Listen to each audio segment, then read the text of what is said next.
মামলা না, 5টা মামলা করছে এই মহিলা। মানে 165-তে আসেন। আমার একটা লাইফ আছে ভাই, আমার একটা জীবন আছে ভাই। বাংলাদেশের আইন কতটা জঘন্য হইলে এর মতো একটা মহিলা ধর্ষণ মামলা আমাকে দিতে পারে? 50 বছরের একটা মহিলা আমাকে ধর্ষণ মামলা দিচ্ছে। তাকে কিভাবে ধর্ষণ হয়? তোকে কিভাবে ধর্ষণ হয়? সেটা তুই কোর্টে যে প্রমাণ করিস। কোর্ট তো তোর কি না, তোর বাপের না কোর্ট? তোর বাপ আর্মিতে, তোর ভাই আর্মিতে, তোর জামাই আর্মিতে, তোর 2টা জামাই আর্মিতে। তোর তো আইন কি না? আর আমরা তো গরিব মানুষ, আমাদের তো সময় নাই, আমাদের তো এই সমাজে কোনো ছাই নাই।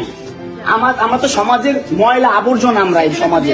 আর তোরা হচ্ছিস সমাজের অনেক উচ্চমানের মানুষ, অনেক ক্ষমতাবান মানুষ, এই জন্যই নাকে দড়িটা ঘুরাইতেছিস আমাকে তুই, বুঝছিস? হ্যাঁ, বিএমডব্লিউ নিয়ে যোগ্যতায় চালাই, তোর টাকা দিয়ে চালাই না, যোগ্যতা ছাড়া চালাই, কামাই করে চালাই। হ্যাঁ, বড়লোক হইতে পারবো না? কোথাও লেখা আছে গরিবরা বিএমডব্লিউ চাইতে পারবে না, গরিবরা বড়লোক হতে পারবে না? কোথাও লেখা আছে? হ্যাঁ, কোথাও লেখা আছে? নাহলে ওই মেয়েদের বাসায় যাও, নাহলে নষ্ট সেখানে যাও, তোমার কাপড় চোপড় না। অবশ্যই নিব, দাও। একটা ছেলে কতটা অসহায় হইতে পারে ভাই, কতটা অসহায় হইতে পারে আমি বুঝাইতে পারবো না। আমি এই বজ্জাত মহিলা, মানে 5টা মামলা।